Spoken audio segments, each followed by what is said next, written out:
Analar öz övladlarını tam 2 il əmizdirsinlər. Bu əmizdirməni tamamlamaq istəyənlər üçündür.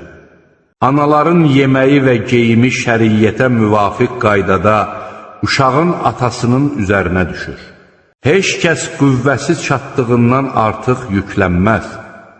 Nə anıya öz övladına görə, nə də atıya öz övladına görə zərər verilməməlidir.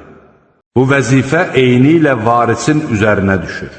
Əgər ata və ana özlərinin razılığı və məsləhəti ilə uşağı süddən kəsmək istəsələr, ikisinə də heç bir günah sayılmaz.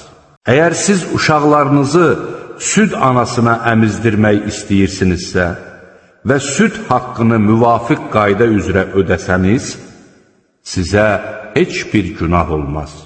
Allahdan qorxun və bilin ki, Allah sizin nə etdiklərinizi görür.